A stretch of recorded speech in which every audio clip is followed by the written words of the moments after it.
السلام عليكم ورحمة الله وبركاته. الحمد لله رب العالمين والعاقبة للمتقين والصلاة والسلام على سيد الأنبياء والمرسلين وآله وصحبه ومن تبعهم بإحسان إلى يوم الدين أما بعد. கணியத்திற்குரிய எல்லாம் அல்ல அல்லாஹ்வின் நல்லடியார்களே, அன்பார்ந்த சகோதரர்களே, சகோதரிகளே, தாய்மார்களே, ஆஷுராவுடைய தினம், அதற்கு இஸ்லாத்திலே ஒரு சிறப்பு இருக்கிறது, தனித்துவம் இருக்கிறது. அதை பற்றி நபிகள் நாயகம் ஸல்லல்லாஹு அலைஹி வஸல்லம் அவர்கள் நமக்கு குறிப்பிட்டிருக்கிறார்கள்.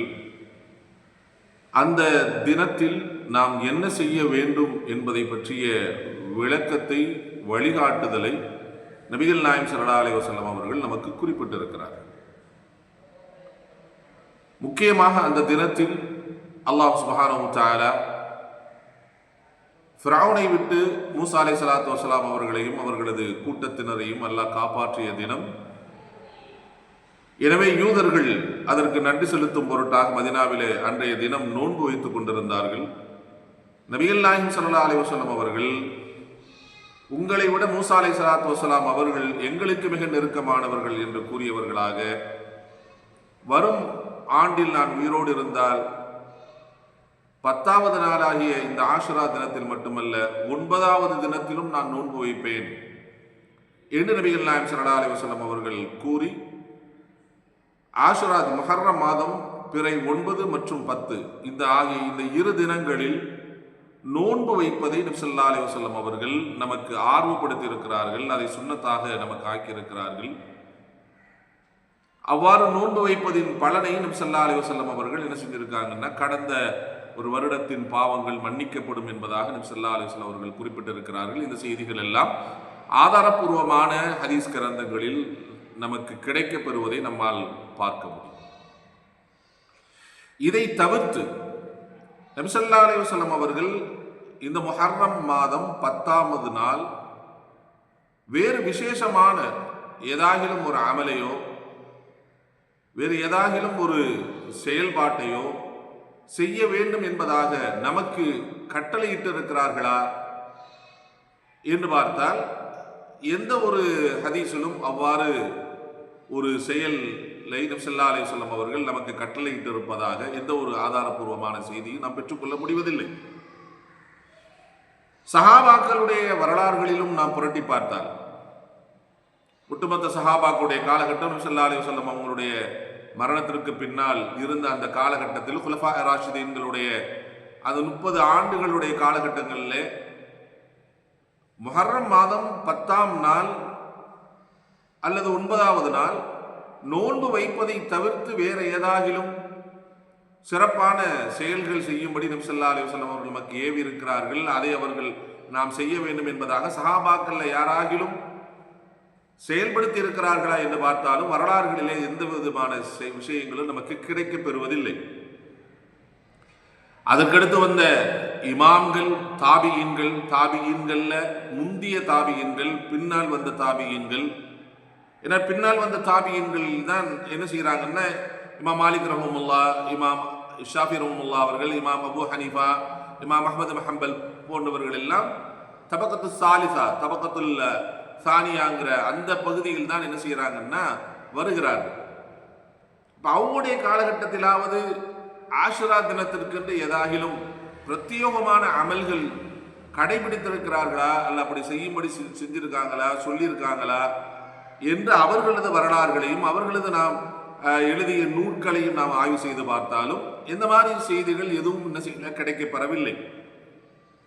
அதற்கடுத்த காலகட்டம் ஹதீஸ் துறை அறிஞர்கள், முஃபஸ்ஸிரீன்கள் உடைய காலகட்டங்களில் இமாம் புகாரி ரஹ்மத்துல்லாஹ் அவர்கள் தொடுத்து ஹதீஸ் துறை வல்லுநர்கள், இமாம் முஜாஹித் ரஹ்மத்துல்லாஹ் அவர்கள் தொடுத்து முஃபஸ்ஸிரீன்களுடைய குர்ஆன் விரிவுரையாளர்களுடைய வரலாறுகள், இதையெல்லாம் நாம் புரட்டி பார்த்தாலும் ஒட்டுமொத்த இஸ்லாமிய வரலாற்றில் ஆஷுரா தினத்திலிருந்து ஸ்பெஷலாக ஏதாகிலும் ஒரு அமலை செய்திருக்கிறார்களா என்று பார்த்தால் எதுவும் என்ன செய்யலைன்னா நமக்கு தென்படவில்லை, எதுவும் நமக்கு கிடைக்கப் பெறவில்லை.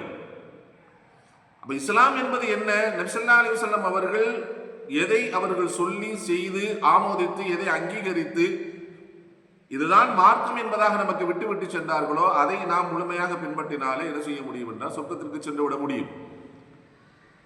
அவ்வாறு இருக்க நபி ஸல்லல்லாஹு அலைஹி வஸல்லம் அவர்கள் காட்டிய வழிமுறைகளில் சஹாபாக்கள் கடந்து வந்த பாதைகளில் வரலாறுகளில் எந்த ஒரு ஸ்பெஷலான அமலும் கிடைக்கப்பெறவில்லை. ஆனால் நமது காலகட்டத்தில் ஆஷுரா தினத்தன்று இன்று அஹ்லு சுன்னah வல் ஜமாஅ என்று சொல்லக்கூடிய மக்களுக்கு மத்தியிலும் கூட என்ன பழக்கம் இருக்கிறது, ஒரு சில பகுதிகளில் கொலக்கட்டை ஃபாத்தியான்னு ஓதக்கூடிய பழக்கம் இருக்கு. அந்த 10வது நாள் என்ன செய்வாங்க, உசைர் அல்லாஹு தஆலா அவர்களது பெயரிலே கொலக்கட்டை ஃபாத்தியா என்று கொலக்கட்டை சுட்டு ஃபாத்தியா ஓதுகின்ற பழக்கம் இருக்கிறது. அதற்கும் இஸ்லாத்திற்கும் ஏதாகிலும் சம்பந்தம் இருக்கிறதா? ஒரு சம்பந்தமும் இல்லை. அப்படி யார் ஓத சொல்லியிருக்காங்க அப்படின்னா யாரும் ஓத சொல்லவும் இல்லை, அது இஸ்லாமிய நடைமுறையும் இல்லை. சரி, இப்போ நாம வரலாறுகளை பார்க்கின்ற போது இந்த ஆஷுரா தினத்தை வைத்து என்ன மிகைப்படுத்தி இந்த இஸ்லாமிய சமூகத்திலே காட்டப்படுகிறது என்று சொன்னால், ஹுசைன் அல்லாஹு தஆலா அன்ஹு அவர்கள் கொல்லப்பட்ட கர்பலாவுடைய யுத்தம் மிகைப்படுத்தி காட்டப்படுகிறது. ஒவ்வொரு ஆண்டும் இது சம்பந்தமாக பல நூறு ஆலிம்கள், ஒவ்வொரு ஆலிம்களும் இது சம்பந்தமாக பேசுகிறார்கள், விளக்கம் அளிக்கிறார்கள். அன்றைய தினத்தில் என்ன நடந்தது என்பதை பற்றிய விளக்கங்கள் எல்லாம் சொல்லப்பட்டிருந்தும் கூட அன்றைய தினம் ஸல்லல்லாஹு தஆலா அவர்களும் நபி ஸல்லல்லாஹு அலைஹி வஸல்லம் குடும்பத்தவர்களில் ஸைனுல் ஆபிதீன் என்று சொல்லப்படுகின்ற ஒரே ஒரு குழந்தையை தவிர்த்து மற்ற அனைவர்களும் என்ன செய்யப்பட்டிருக்கிறார்கள், கொலை செய்யப்பட்டார்கள் என்பது வரலாற்றிலே மிக துக்ககரமான ஒரு நிகழ்வு தான். சரி, அந்த நிகழ்வு நடந்ததற்கு முன்பாக அது ஹிஜ்ரி அந்த 30-35க்குள்ளாகவே முடிந்து விடுகிறது. அப்ப அதுக்கு பின்னாடி சஹாபாக்கள் வாழ்ந்திருக்கிறார்கள். ஹிஜ்ரி 110 வரைக்கும் சஹாபாக்களுடைய கடைசி சஹாபியினுடைய மரணம் இருந்திருக்கிறது. அதுக்கு பின்னாடியும் சஹாபாக்கள், ஏராளமான சஹாபாக்கள் இருந்திருக்கிறார்கள். அபூ ஹுரைரா அவர்கள் எல்லாம் ஹிஜ்ரி 59 தான் என்ன செஞ்சிருக்கிறாங்க, மரணம் அடைந்திருக்கிறார்கள். இப்படியெல்லாம் நிகழ்வுகள் நடந்த இந்த ஹுசைன் அல்லாஹு தஆலா அவர்கள் கொல்லப்பட்ட இந்த கர்பலாவுடைய யுத்தம் நடந்ததற்கு பின்பாக இந்த நிகழ்வை மையமாக வைத்துக் கொண்டு இன்று இந்த இஸ்லாமிய சமூகத்தில் என்னென்ன அனாச்சாரங்கள், இஸ்லாத்திற்கு முரணான மாற்று மதங்களை முழுமையாக பின்பற்றுவதை போன்றிருக்கக்கூடிய செயல்பாடுகள் இந்த சமூகத்திலே அரங்கேறி கொண்டிருப்பதை நாம் பார்க்க முடிகிறது. இதற்கெல்லாம் யார் காரணம் என்று சொன்னால் தரீகாக்கள். இந்த தரீகாவாதிகள் தான் இதற்கு முழு காரணம். ஸல்லல்லாஹு தஆலா அவர்கள் கொல்லப்பட்டு விட்டார்கள். இந்த செய்தி சஹாபாக்களுக்கு கிடைத்திருக்கிறது. அந்த காலகட்டத்தில் வாழ்ந்த சஹாபாக்களும் இருந்திருக்கிறார்கள். சரி, அதே ஆஷுரா தினத்தில் அடுத்த ஆண்டு, அதற்கடுத்த ஆண்டு, அதுக்கடுத்து வந்த இமாம்களுடைய காலகட்டத்தில் ஸல்லல்லாஹு தஆலா அவர்கள் கொல்லப்பட்ட அந்த நிகழ்வை துக்ககரமாக அனுஷ்டித்து அதற்காக வேற ஏதாயிலும் செய்யக்கூடிய வரலாறுகளை நாம் பார்த்திருக்கிறோமா என்று சொன்னால் நிச்சயமாக இல்லை. நிச்சயமாக எந்த ஒரு வரலாற்று நிகழ்வும் இல்லை. நோன்பு வைத்திருக்கிறார்கள், 9-10 நோன்பு வைத்திருக்கிறார்கள், நோன்பு வைப்பதை ஆர்வப்படுத்தி இருக்கிறார்கள். இதை தவிர்த்து வேறு எதுவும் ஹுசைன் தஆலா அவர்கள் இறந்த நாளை அடிப்படையாக கொண்டு ஒரு துக்ககரமான நாளாக, ஒரு துக்க அனுஷ்டிக்கப்படுகிற நாளாக அது என்ன செய்யப்படலைன்னா எந்த அறிஞர்களும், இஸ்லாமிய அறிஞர்களும், இமாம்களும், சஹாபாக்களும் அதை செய்யவில்லை. இதை யாரு இஸ்லாமிய போர்வையில ஒரு துக்ககரமான நாளாக அனுஷ்டித்து அந்த நாட்கள்ல நெஞ்சில் அடித்துக் கொள்வதும், உடலை கிழித்து காயப்படுத்திக் கொள்வதும், வேற இது போன்ற கருப்பு ஆடைகளை அணிந்து கொண்டு ஏதேதோ செய்வதும், இந்த பழக்கத்தை எல்லாம் உள்ளே கொண்டு வந்தது யார் என்று சொன்னால் ஷியாக்கள். ஷியாக்கள் தான் இந்த சமூகத்தில் இப்படியாப்பட்ட ஒரு பழக்கத்தை என்ன செய்கிறாங்கன்னா இந்த சமூகத்தில் அறிமுகப்படுத்துகிறார்கள். ஷியாக்கள், ராஃபிதியாக்கள், இவர்கள் தான் என்ன செய்கிறாங்கன்னா இந்த சமூகத்தில் இதை அறிமுகப்படுத்துகிறார்கள். அது எப்ப? இமாம்களுடைய காலகட்டத்திலாம் இது நடக்கல. ஹிஜ்ரி 450க்கு மேல, 500க்கு மேல தான் இது போன்ற நிகழ்வுகள் எல்லாம், இது போன்ற செய்தி எல்லாம் இந்த சமூகத்திலே பரவவிடப்படுகிறது. அப்படி பரவிய அந்த நிகழ்வை அதற்கு இன்று தூக்கு பிடித்துக் கொண்டிருக்கக்கூடியவர்கள் யார் என்று சொன்னால் இந்த தரீகாவாதிகள் அதை நியாயப்படுத்திக் கொண்டிருக்கிறார்கள். கபர் வணங்கிகள் அதை நியாயப்படுத்திக் கொண்டிருக்கிறார்கள். அந்த ஆஷுராவுடைய தினம், அந்த 10வது நாள், முஹர்ரம் மாசம் 10வது நாள் அன்று ஃபாத்தியா ஓதுவதும், ஹுசைன் அல்லாஹு தஆலா அவர்கள் மீது மௌலூது ஓதுவதும், அதற்காக தனி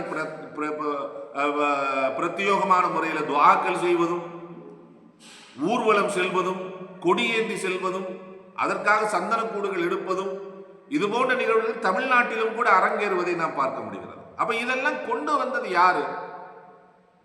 அப்படி ஒரு செய்தியை இஸ்லாத்தில் நாம் பெற்றுக்கொள்ள முடிகிறது. இதெல்லாம் செஞ்சா என்ன கிடைக்கும்? இதெல்லாம் செஞ்சா ஸல்லல்லாஹு தஆலா அவர்கள் கொல்லப்பட்டது என்பது ஸல்லல்லாஹு அலைஹி வஸல்லம் அவங்க மரணத்துக்கு பின்னாடி, இஸ்லாம் பரிபூர்ணத்துவப்படுத்தப்பட்டதுக்கு பின்னாடி தான் அவர்கள் இருக்கிறார்கள். அவர்களை நினைவுபடுத்தி இந்த மாதிரி எல்லாம் செஞ்சா நமக்கு நன்மை கிடைக்கும், அது நமக்கு அல்லாஹ்வின் பக்கம் நம்மை நெருக்கமானவர்களாக ஆக்கி வைக்கும் என்று யார் நமக்கு சொல்லிக் கொடுத்திருக்கிறார்? அப்படி ஏதாவது வழிகாட்டுதல் இருக்கிறதா? ஆனால் இந்த தரீகாவாதிகள் இதையெல்லாம் மக்களுக்கு மத்தியிலே நன்மை தரக்கூடிய செயல் என்பதாக வழிகாட்டியதன் விளைவு இந்த சமூகத்தில் மாற்று மதத்தினுடைய செயல்பாடுகளை அப்படியே பிரதிபலிக்கக்கூடிய நிகழ்வுகள் இந்த 10ஆம் நாள். இதெல்லாம் பார்த்துட்டு இதெல்லாம் ஒரு முஸ்லீம் செய்ய முடியுமா? ஒரு முஸ்லீம் இடத்துல இப்படியெல்லாம் இருக்குமா என்று நாம் ஆச்சரியப்படத்தக்க விஷயங்களை தான் நாம் என்ன செய்ய முடிகிறதுன்னா பார்க்க முடியுது. அதிலும் குறிப்பாக வட மாநிலங்களில் இந்த 10வது நாள் நீங்க பார்த்தீங்கன்னா என்னென்ன அநியாயங்கள் அரங்கேறுகிறது என்பதை நீங்கள் விளங்கிக் கொள்வதற்கு ஒரு சில வீடியோக்களை உங்களுடைய கவனத்திற்கு நான் கொண்டு வருகிறேன். பாருங்க. அந்த வீடியோவில் நீங்க பார்த்தீங்கன்னா அப்படி இந்த மாற்று மதத்தவர்கள் அப்படி சாமி வந்து ஆடுவாங்களா இல்லையா?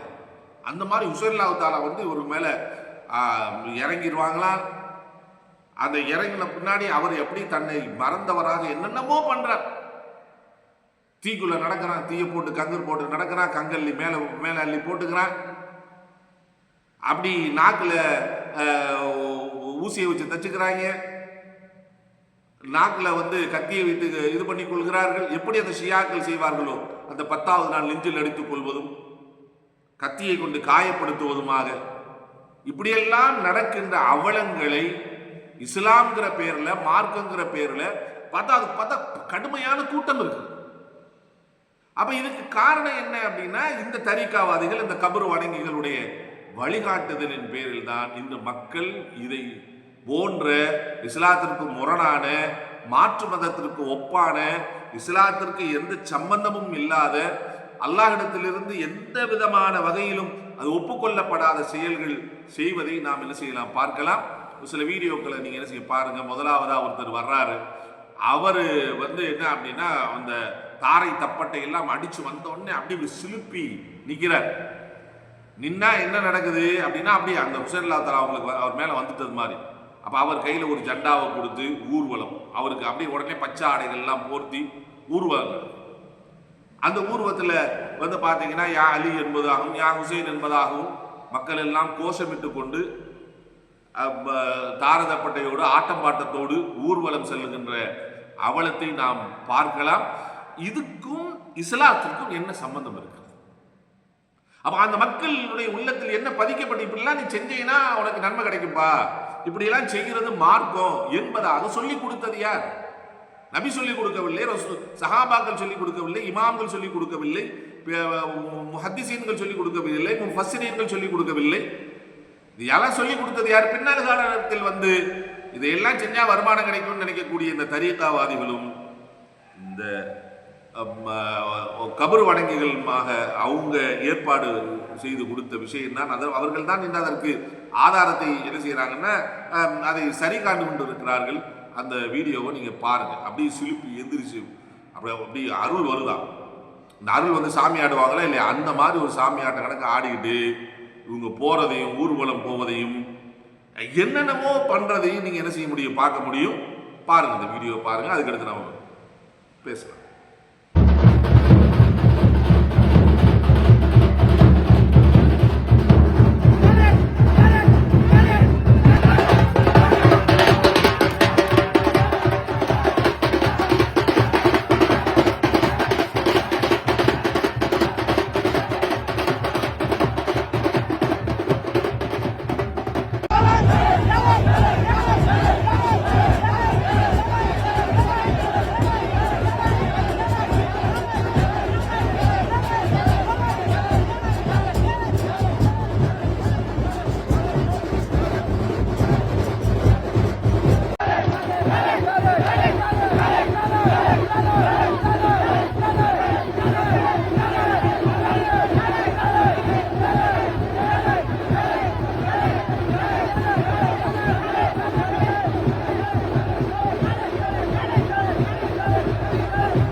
அன்பார்ந்த சகோதரர்களே, வீடியோ பார்த்துட்டீங்களா?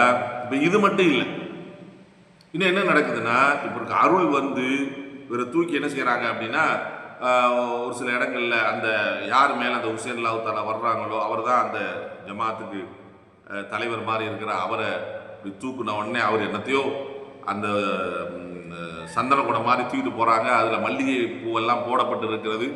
அதை என்னமோ பிச்சு எடுக்கிறாங்க. ஒருத்தரை பார்த்தீங்க அப்படின்னா யார்கிட்டயோ பேசுறாரு, யார்கிட்டயோ அப்படி கையை காமிக்கிறாரு, அந்த உணர்வுகளை எல்லாம் இப்படி வெளிப்படுத்துறாரு. யார்கிட்டவா பேசுற? யார்கிட்ட உன்னுடைய உணர்வுகளை வெளிப்படுத்துகிறார்? என்னமோ இந்த உலகத்தை எல்லாம் மறந்து அவர் மேல ஏதோ பெரிய ஒரு சக்தி வந்து இறங்குனது மாதிரி அப்படியெல்லாம் காமிச்சு இதெல்லாம் மக்களை ஏமாற்றுவது இல்லையா? ஸல்லல்லாஹு அலைஹி வஸல்லம் காலகட்டத்தில் இறையச்சமும் நபியின் முஹப்பத்தும் நிறைந்த சஹாபாக்கள் இருந்திருக்கிறார்களே, அவர்களுக்கெல்லாம் வராத அருள் உங்களுக்கு வந்து விட்டதா? எங்கிருந்து வந்தது?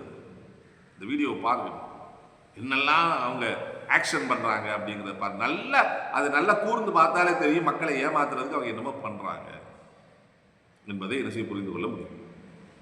இந்த வீடியோவை பாருங்க.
करबला हमारा है, करबला हमारा है, हम हुसैन वाले हैं, करबला हमारा है, करबला हमारा।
அன்பார்ந்த சகோதர சகோதரிகளே, அப்ப இது போன்ற நிகழ்வுகளை செயல்படுத்துதல் என்பது அஹ்ல சுன்னah வல் ஜமாஅத்திற்கும் இதற்கும் எந்த சம்பந்தமும் இல்லை. இஸ்லாத்திற்கு இதற்கும் எந்த சம்பந்தமும் இல்லை. இதை நன்றாக விளங்கிக் கொள்ள வேண்டும். இதை இந்த சமூகத்திலே அறிமுகப்படுத்தியவர்கள் ஷியாக்கள், ராஃபிதியாக்கள். அந்த ஷியாக்களும் ராஃபிதியாக்களும் அறிமுகப்படுத்திய இந்த அசிங்கமான நிகழ்வுகளை, இஸ்லாத்திற்கு முரணான நிகழ்வுகளை, மாற்று மதத்தை பின்பற்றி நடக்கின்ற இந்த நிகழ்வுகளை செய்தால் அல்லாஹ்வை விட்டு நாம் தூரமாக்கப்படுவோம் என்பதை மட்டும் நாம் என்ன செய்யணும்னா உறுதியாக புரிந்து கொள்ள வேண்டும்.